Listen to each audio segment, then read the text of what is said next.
সমৃদ্ধ ঐতিহ্য পৰম্পৰাৰ ধাৰাবাহক মোৰ জ্যেষ্ঠসকল, যাৰ জীৱন চৰ্চাৰ শিপা অতল তলিলৈ শিপাই আছে, আপোনালোকক মোৰ ফালৰ পৰা সশ্ৰদ্ধ প্ৰণিপাত। স্বপ্নদ্ৰষ্টা ভৱিষ্যতৰ খনিকৰ মোৰ কনিষ্ঠসকল, যিয়ে উত্তৰ আধুনিকতাৰ ডাল পাত মেলি ফলে ফুলে জাতিষ্কাৰ হৈ আগবাঢ়ি যাবলৈ প্ৰয়াস কৰিছে, তেখেতসকললৈ মোৰ আন্তৰিক মৰম। জ্যেষ্ঠ আৰু কনিষ্ঠৰ মাজত ভূমি আৰু ভূমাৰ সম্পৰ্কৰে, পৰম্পৰা আৰু উত্তৰ আধুনিকতাৰ সম্পৰ্কৰে সেতু গঢ়াৰ বাবে প্ৰয়াসৰত পূব বজালী আঞ্চলিক ৰঙালী বিহু সন্মিলনী, ইয়াৰ বিষয়ববীয়া কৰ্মকৰ্তা, লগতে সংবাদকৰ্মী, সুৰহিত সহযোদ্ধা আৰু খাৰাধৰাবাসী ৰাইজ, আপোনালোকৰ মোৰ প্ৰতি যি আদৰ বা আগ্ৰহ, মই আপ্লুত হৈছোঁ আৰু পুনতে মোৰ অন্তৰৰ পৰা অশেষ ধন্যবাদ আৰু কৃতজ্ঞতা জনাইছোঁ। মই মাত্ৰ তিনিটা কথা কম, যিহেতু খালী চকীৰ সংখ্যা বেছি, মই বহুত বেছি দীঘলীয়া নকৰোঁ। মই পুনতে সম্বোধনৰ মাজেৰে এই যে ডাল পাতৰ কথা ক'লোঁ, শিপাৰ কথা ক'লোঁ, ইয়াৰে মই এডাল গছৰ ধাৰণা দিছোঁ। আপোনালোকে নিশ্চয় ধৰিব পাৰিছে, এই গছডাল অন্তৰ্দৃষ্টিৰে দেখা গছ, অন্তৰাত্মাত প্ৰথিত এডাল গছ, আৰু এই গছডাল আমাৰ সংস্কৃতিৰ মূল স্বৰূপ। এই গছডাল অসম ভূমিৰ স্বকীয়তাৰ পৰিচায়ক, আৰু এই গছডাল খাৰাধৰাবাসী ৰাইজে নিজৰ মাজত দেখিব লাগিব বা ধাৰণ কৰিব লাগিব। অন্যথা আমাৰ যি বিহু সন্মিলনীৰ যি আয়োজন বা খাৰাধৰাবাসী ৰাইজৰ যি জীৱন জীয়াৰ হেঁপাহ, সেয়া অৰ্থহীন বাগড়ম্বৰ হৈ পৰিব। গতিকে আপোনাসৱে যিমানেই দুৰ্যোগ দুৰ্বিপাক নাহক কিয়, এই গছডাল হাউলি নপৰাকৈ, শুকাই নমৰাকৈ ৰাখিবলৈ হ'লে আপোনালোকৰ অন্তৰত কিছুমান ইচ্ছা আৰু চেষ্টা প্ৰথিত কৰিব লাগিব। এয়া অত্যন্ত দৰকাৰী। মই এই ইচ্ছা আৰু চেষ্টাৰ কথা পাছলৈ ক'ম। প্ৰথমে কওঁ, মই যি ধাৰণাটো কৈছিলোঁ শিপা আৰু ডাল পাতৰ, আমি আজি যিমানেই উত্তৰ আধুনিকতাৰ উচ্চ শিখৰত আৰোহণ কৰিবলৈ চেষ্টা নকৰোঁ, আমি যিমানেই বিজ্ঞান আৰু প্ৰযুক্তিবিদ্যাৰ পাখি মেলি দূৰ দিগন্তত হেৰাই যাবলৈ নিবিচাৰোঁ, কিন্তু ঘূৰি আহি আমি থিতাপি ল'বলৈ আমাৰ নিজৰ এটা চৌহদ লাগিব, আমাৰ নিজৰ এটা ভেটি লাগিব, আমাৰ নিজৰ এখন ঘৰ লাগিব। আৰু মই যি শিপাৰ কথা কৈছোঁ, সেই শিপাডাল আমাৰ সেই ভেটিত আছে। মই যি পৰম্পৰাৰ কথা কৈছোঁ, সেই পৰম্পৰা আমাৰ সেই চৌহদটোত আছে। আৰু যি মই জ্যেষ্ঠজনৰ দিগদৰ্শনৰ কথা ক'লোঁ, সেই দিগদৰ্শনো আমাৰ সেই ঘৰখনতে আছে। আৰু সেই ঘৰখনতে আছে আমাৰ সংস্কাৰ আৰু সন্মানৰ পাঠ পঢ়োৱা আমাৰ পঢ়াশালীখন। গতিকে আমি তাক ওলাই পৰিলে নহ'ব। কিন্তু এয়াও নহয় যে আমাক শিপা লাগিব কাৰণে, পৰম্পৰা লাগিব কাৰণে, জ্যেষ্ঠজনৰ দিগদৰ্শন লাগিব কাৰণেই যে আমি কনিষ্ঠসকলক কম, তোমালোকে 100% আমি যি কৈছোঁ শুনা, আমাৰ জ্ঞান বুদ্ধি অভিজ্ঞতাৰে যি কৰিছোঁ তোমালোকেও কৰা, আৰু আমাৰ সমৃদ্ধ ঐতিহ্য আৰু পৰম্পৰাৰ ধাৰাবাহক হোৱা। কনিষ্ঠসকলে মানিবনে? নিশ্চয় নামানে। একেদৰে কনিষ্ঠসকলেওতো ক'ব যে আমাক নিজৰ মতে চলিবলৈ দিয়া, আমাক মুক্ত পৃথিৱীৰ অবাধ স্বাধীনতা দিয়া, বা আমাৰ নিজৰ জীৱনচৰ্যা বা সংস্কৃতিৰ প্ৰভাৰ লগতে অন্যান্য প্ৰান্তৰৰ জীৱন আৰু সংস্কৃতিৰ সৈতে আমাক জিন যাবলৈ দিয়া জ্যেষ্ঠসকলে মানিবনে? নিশ্চয় নামানে।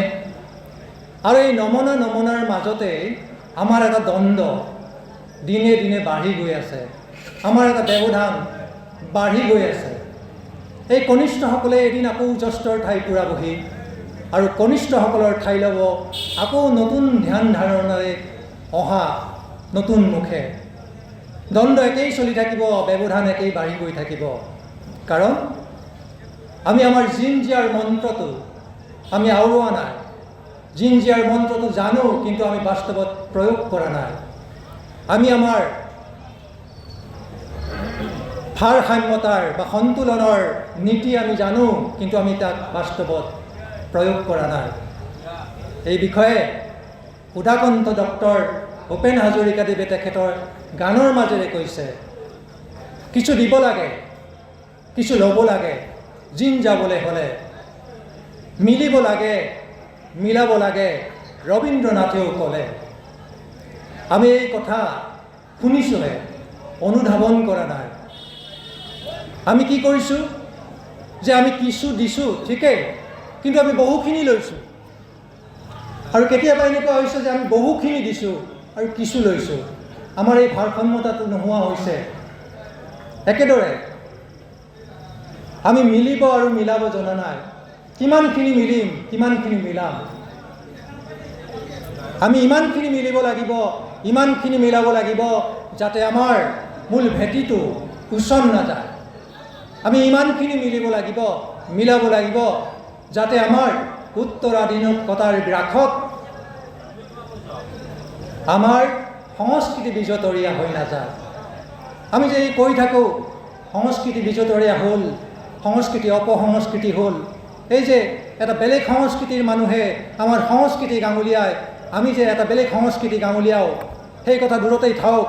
আজি আমাৰ নিজৰ মাজতে সংস্কৃতিলৈ বিৰোধ বিতৰ্ক, আৰু এয়া আজিৰ কথা নহয়, এয়া আগৰ পৰাই চলি আহিছে। আৰু আপোনালোকে হয়তো জ্যেষ্ঠসকলে জানে, কনিষ্ঠসকলেও জনা উচিত। 1898 চনৰ কথা। 1898 চনত তেতিয়া ইংৰাজে শাসন কৰিছিল। তেতিয়া ইংৰাজৰ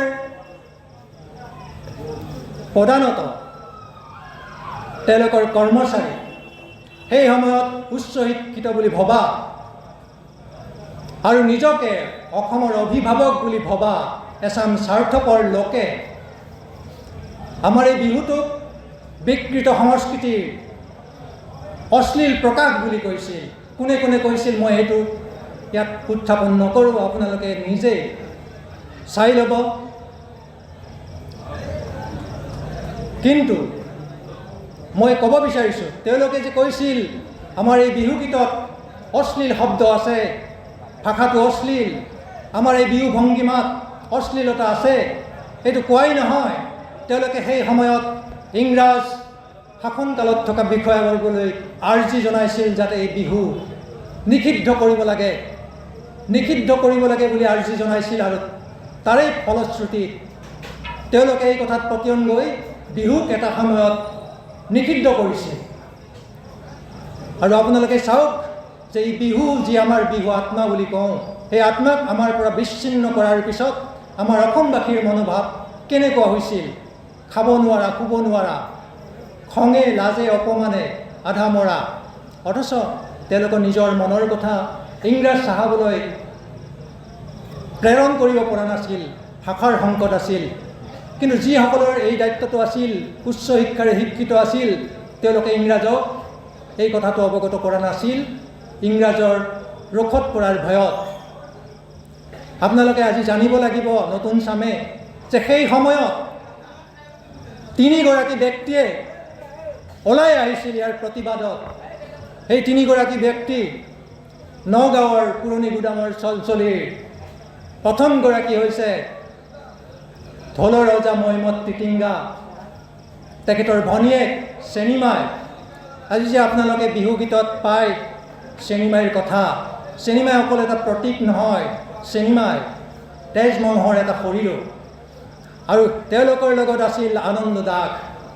আনন্দ দাসে ইংৰাজৰ তলত কাম কৰিছিল বাবেই তেখেতৰ বিশ্বাস যে তেখেতে তিনিওগৰাকী গৈ পতিয়নীয়ভাৱে বিহু অশ্লীল নহয়, বিকৃত সংস্কৃতিৰ প্ৰকাশ নহয়, এই বুলি তিনিওগৰাকীয়ে নগাঁৱৰ পৰা গুৱাহাটীত উপস্থিত হৈছিল। আৰু গুৱাহাটীত ইংৰাজ বিষয়াক তেওঁলোকে পুনৰবাৰ আৰ্জি জনাইছিল যে আপোনালোকে বেলেগৰ কথা শুনি বিহুক নিষিদ্ধ কৰিছে, আপোনালোকে নিজেও এবাৰ চাই লওক, যদি সঁচাকৈ বিহু অশ্লীল, বিহু বিকৃত, তেন্তে হ'লে ঠিকেই আছে, আৰু যদি নহয় তেনেহ'লে এই নিষেধাজ্ঞা উঠাই লোৱা হওক। আৰু তেনে এগৰাকী বিষয়া বিচাৰক যি সংস্কৃতিৰ ক্ষেত্ৰত আগৰণুৱা আছিল, তেখেতে মান্তি হৈছিল। আৰু সেই বিষয়াৰ আগত মইমত তিটিংগাই ঢোল বজাই, চেনিমায়ে বিহু নাচি, আৰু বিহুৱা ডেকা আনন্দ দাসে বিহু নাচি এই বিহুৰ বিষয়ে আনন্দ দাসে ভাৱান্তৰ কৰি এই বিহু সম্পৰ্কে সেই বিষয়াজনক অৱগত কৰিছিল। আৰু বিষয়াজনে অৱগত হোৱাই নহয়, তেখেতে বিহুৰ প্ৰতিটো তালে তালে চন্দ্ৰই চন্দ্ৰই নাচি উঠিছিল আৰু কৈছিল এইটো কেনেকৈ অশ্লীল হ'ব পাৰে, কেনেকৈ বিকৃত হ'ব পাৰে। বিহু ইমানেই, মই যিটো দেখিছোঁ, বহুত সমৃদ্ধিশালী, ঐশ্বৰ্যশালী হয়, সৌন্দৰ্যশালী হয়। আৰু তেতিয়াই বিহুৰ পৰা নিষেধাজ্ঞা আঁতৰ হৈছিল। এই কথাটো আমি আওৰাব লাগে, নতুন চামে জানিব লাগে। আৰু সেই আনন্দ দাস, চেনিমাই আৰু মইমত তিটিংগাৰ যি ইচ্ছা আৰু চেষ্টা, এইটো উদাহৰণ মাত্ৰ। আৰু এই ইচ্ছা আৰু চেষ্টা এই খাৰধৰাবাসী ৰাইজৰ থাকিব লাগিব, যাতে ভৱিষ্যতে অহা দুৰ্যোগ দুৰ্বিপাকৰ সময়ত এই বিহু হেৰাই নাযায়, বিহুৰ লগতে আমাৰ পৰম্পৰাগত আমাৰ উপাদানসমূহ হেৰাই নাযায় আৰু আমি হেৰাই নাযাওঁ। বিহু আজি আপোনালোকে যিটো ৰূপত দেখিছে, এই মঞ্চৰ বিহু, 7 বিহু, এয়া একেদিনাই এই পৰ্যায় পোৱা নাই। এই বিহু বিভিন্ন পৰ্যায় আৰু প্ৰক্ৰিয়াৰ মাজেৰে ৰূপান্তৰৰ মাজেদি আহিছে। ৰূপান্তৰটো লাগিবই, ৰূপান্তৰ অৱশ্যম্ভাৱী। আৰু জ্যোতিপ্ৰসাদ আগৰৱালাদেৱে ৰূপান্তৰেহে জগত ধুনীয়া কৰে বুলি কৈছে। কিন্তু কেনেকুৱা ৰূপান্তৰ? এনেকুৱা ৰূপান্তৰ যি ৰূপান্তৰে আমাৰ মূল ভেটিটো পদাঘাত নকৰে। এনেকুৱা ৰূপান্তৰ যিয়ে উত্তৰ আধুনিকতাক বাধাগ্ৰস্ত নকৰে। আৰু আমি এই যি পৰিপূৰ্ণ বিহুৰ ৰূপটো পাইছোঁ, আমাৰ লোক সংস্কৃতিৰ গৱেষক হেমাংগ বিশ্বাসে কৈছিল, যি নাই বিহুগীতত সি নাই অসমত, আৰু যি নাই অসমত সি নাই বিহুগীতত। আমাৰ যি নৈসৰ্গিক সভা, পৰ্বত পাহাৰ নৈ জান জুৰি, এই পেনোৰামাটো গোটেই বিশ্বত বিৰল। এই বিহুৰ যি সাংগীতিক সৌন্দৰ্য, সাহিত্যিক সৌন্দৰ্য, এয়া আমাৰ জাতিটোৰ পৰিশোধ। আৰু এই হঠাতে হোৱা নাই। ইয়াৰ আৰম্ভণিটো কি আছিল? ইয়াৰ আৰম্ভণিটো ডক্টৰ অনিল শইকীয়াদেৱে কৈছে, তেতিয়া নাচ নাছিল, কোনো গীত নাছিল, কোনো বাদ্য নাছিল, আছিল কিছু সুৰীয়া অভিব্যক্তি। সেই অভিব্যক্তি কেতিয়া হৈছিল? যেতিয়া পথাৰত এজন হালোৱা আৰু এগৰাকী ৰোৱনীৰ মাজত প্ৰেম হৈছিল, প্ৰথম দৃষ্টিৰ প্ৰেম, তেতিয়া স্বতঃস্ফূৰ্তভাৱে সেই সুৰীয়া অভিব্যক্তি প্ৰকাশ হৈছিল। আৰু সেয়ে পৰৱৰ্তী পৰ্যায়ত পিছৰ প্ৰজন্মই অকণমান এঢাপ উঠাই তাত নাচ, তাত বাদ্য, তাত গীত সংযোজনেৰে এটা পৰ্যায় পোৱালে। আৰু তথাপিও তেতিয়া সেইবোৰ প্ৰদৰ্শন হৈছিল কেৱল নিজৰ মাজত, কোনো পাহাৰৰ পাদদেশত, নিৰ্জন প্ৰান্তত। তাৰ পৰৱৰ্তী পৰ্যায়টো আহিল বিহু আমি ঘৰলৈ আদৰিলোঁ, আমাৰ চৌহদত সোমাই গ'ল। আৰু তেতিয়া এই বিহুৰ মাজত ব্যক্তিগত প্ৰেম প্ৰণয়ৰ লগতে দেৱ দেৱীৰ বন্দনাও সোমাই পৰিল। আৰু তাৰপিছত এটা পৰ্যায় আহিল যেতিয়া আমি মুকলি পথাৰত, ৰাজহুৱা স্থানত আমি বিহু প্ৰদৰ্শন কৰিলোঁ। আৰু তাৰেই চূড়ান্ত পৰ্যায়ত আজি আমি যিটো পৰ্যায় পাইছোঁ মঞ্চৰ বিহু, গতিকে এটা ৰূপান্তৰ হৈছে। আৰু আপোনালোকে চাওক, আপোনালোকৰ বিহু সন্মিলনীয়ে 40 বছৰ অতিক্ৰম কৰিলে। আপোনালোকৰ বিহু সন্মিলনীয়ে আজি যি পৰ্যায় পাইছে অদ্যাপি, তাৰ আদিটো এনেকুৱা নিশ্চয় নাছিল। 40 বছৰ আগতে কেনেকুৱা আছিল আপোনালোকে নিজেই কল্পনা কৰক। সেই সময়ত এই খাৰাধৰা নিশ্চয়কৈ এখন শুৱনি প্ৰাকৃতিক গাঁও আছিল। আজি এই গাঁৱৰ মাজত চহৰ সোমাই আহিছে। আচলতে গোটেই পৃথিৱীখনেই আমি কওঁ এখন অভিজাত গাঁও। হয়তো সেই সময়ত আমাক কোনোবাই জোকাইছিল, আমি জোকাই চুতীয়া বুলি, বা কোনোবা গোৱাৰ গোবিন্দ বুলি। আজি জোকাব পাৰিবনে? আজি আমাৰ হাতৰ মুঠিতে বিশ্বখন উপলব্ধ। সেইকাৰণে আমি বিশ্ব নাগৰিক, আন আন প্ৰান্তৰ লোকৰ দৰেও এই খাৰাধৰাৰবাসী ৰাইজ আজি বিশ্ব নাগৰিক। আমি সেই কথা মানি লৈছোঁ। এই ৰূপান্তৰৰ স্বপ্নটো আমি মানি লৈছোঁ। আৰু আমি প্ৰথমেই যিটো ভাৰসাম্য সন্তুলনৰ কথাটো কৈছোঁ, সেই কথাও আমি মানি লৈছোঁ। নিশ্চয় এই বিহু সন্মিলনীয়ে এই কাৰ্যক্ৰমত আমাৰ থলুৱা খেল ধেমালিক সাঙুৰি লৈছে। আমাৰ লোকনাচ, লোকনৃত্য, লোকগীত, লোকবাদ্য সাঙুৰি লৈছে। আৰু এতিয়া হয়তো ৰাতিলৈকে সাংস্কৃতিক সন্ধিয়া হ'ব, য'ত লোকবাদ্য, লোকনৃত্য আৰু লোকগীতৰ লগত বৈদ্যুতিন মাধ্যমৰ বা অত্যাধুনিক বাদ্যযন্ত্ৰ সংগত কৰাৰ অনুষ্ঠান হ'ব। এই সন্তুলনটো এই খাৰাধৰাৰ বিহু সন্মিলনে ৰাখিছে। এইকেইটা হৈছে মূল কথা। আৰু এতিয়া সকলোৰে শেষত যিটো মূল কথা মই ক'বলৈ গৈ আছোঁ, যিহেতু আমাক এটা পৰামৰ্শ দিয়াৰ কথাও ইতিমধ্যে আদৰণি ভাষণত কোৱা হৈছে। আমাৰ মূল কথাটো হৈছে কৰ্ষণৰ লগত জড়িত। কৰ্ষণৰ অৰ্থ কৃষ্টি। বিষ্ণু ৰাভাই কৈছিল, কৃক ধাতু কৃক প্ৰত্যয়, কৰ্ষণৰ অৰ্থ কৃষ্টি, কৃষ্টিৰ বিকশিত ৰূপটোৱে সংস্কৃতি। আৰু ইয়াৰ লগত আমাৰ উৎপাদনৰ কথাটো জড়িত আছে, আমাৰ বিপণনৰ কথাটো জড়িত আছে, আৰু স্বাৱলম্বনৰ কথাটো জড়িত আছে। আমি যি হাত বিহু কৰোঁ, গৰু বিহু কৰিছোঁ, নাঙল বিহু কৰিছোঁ, আৰু আজি হয়তো তাঁতৰ বিহু। আমাৰ এই মূল উৎস যি সোণগুটি সিঁচা আমাৰ মূল পথাৰখন লাগিব। আৰু আমি মৰমৰ দিগেৰে, চেনেহৰ বাণীৰে, হেঁপাহৰ আচু ফুলৰে বৈ ওলা বিহুৱানখনিৰ যিটো উৎস, তাঁতশালখন আমাক লাগিব। তাঁতশাল লাগিব, পথাৰখন লাগিব, নহ'লে আমাৰ বিহু নাথাকিব। আৰু আজি অতি সুখৰ কথা যে উচ্চ শিক্ষিত বহু লোক আজি আমাৰ এই বিহুত চামিল হৈ পৰিছে। বিহু নৃত্য, বিহু গীত, বিহু বাদ্যত। আৰু বহু উচ্চ প্ৰযুক্তিসন্মত লোকে বহু ডাঙৰ ডাঙৰ চাকৰি বাদ দি আহি খেতি পথাৰত নামিছে। আমাক সমৃদ্ধ কৰিছে আমাৰ পথাৰখন। আৰু মই জনাত, মই মহেন্দ্ৰ দাক জানো, তেখেতে কৈছিলে যে ইয়াত সমবায় ভিত্তিত জহা খেতি হয়, যাক বজালী জহা নামকৰণ কৰা হয়। আমাৰ এই অঞ্চলতে, বজালী অঞ্চলত, আমাৰ এতিয়া দুগ্ধৰ ক্ষেত্ৰত আগবঢ়া বুলি কোৱা হয়, আগৰণুৱা বুলি কোৱা হয়। আৰু আমি বিহুৱানৰ ক্ষেত্ৰত আগবাঢ়িব লাগিব। আমি চাহিদা অনুপাতে আমি আমাৰ এই অঞ্চল নহয়, অসম বা অসমৰ বাহিৰতো আমি এই চাহিদা পূৰণ কৰিব পৰাকৈ আমি বিহুৱান উৎপাদন কৰিব পৰা নাই। যদি সম্ভৱ হয়, এই বিহু সন্মিলনীয়ে এটা উদ্যোগ ল'ব পাৰে সমবায় ভিত্তিত।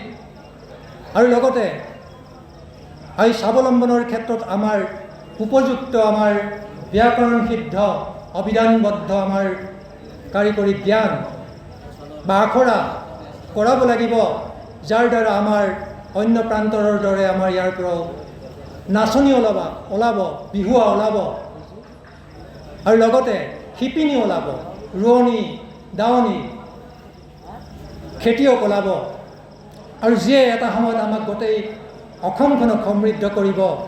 আৰু আমাৰ আকৌ সেই আগৰ কথা, আমাৰ গছডাল সুৰক্ষিত হৈ থাকিব, আমাৰ ভেটিটো সুৰক্ষিত হৈ থাকিব, আমাৰ ঘৰখন সুৰক্ষিত হৈ থাকিব, আমাৰ চৌহদটো সুৰক্ষিত হৈ থাকিব, আৰু আমি নিজকে সুৰক্ষিত কৰি ৰাখিব পাৰিম। মই কৈছিলোঁ আপোনাক মাত্ৰ 3টা কথা ক'ম, মই 3টা কথা ক'লোঁ। আচলতে এই 3টা কথা মই কোৱা নাই, অতীতৰ পৰা কৈ অহা হৈছে, মই কেৱল সোঁৱৰাই দিছোঁ, আওৰাইছোঁ। প্ৰথম, জিন যোৱাৰ মন্ত্ৰ। 2 নম্বৰ, ৰূপান্তৰৰ স্বপ্ন। আৰু 3 নম্বৰ হৈছে আমাৰ স্বাভিমানৰ স্বৰূপ। আৰু কি লাগে? আৰু যদি লাগে আমাৰ এটা অধ্যয়ন স্পৃহা লাগিব, সেয়া বৈদ্যুতিন মাধ্যমতেই হওক বা ছপা মাধ্যমতেই হওক। সেইকাৰণে মই বেছি ক'বলগীয়াখিনি চমুৱাই আনি মই আপোনালোকৰ হৃদয়ত বাস কৰা এজন ব্যক্তিৰ, এজন সংগীতজ্ঞৰ কথাৰে মই মোৰ ভাষণ সামৰিব খুজিছোঁ। তেখেত আন কোনো নহয়, জুবিন গাৰ্গ। তেখেতে কৈছিলে যে কিতাপ নপঢ়া জাতিক গামোচাই বচাব নোৱাৰে। এইখিনি কৈয়ে মই মোৰ হৃদয়খন আপোনালোকক দি মোৰ ভুল ত্ৰুটিৰ মাৰ্জনা বিচাৰি মোৰ নাতি দীৰ্ঘ ভাষণৰ সামৰণি মাৰিছোঁ।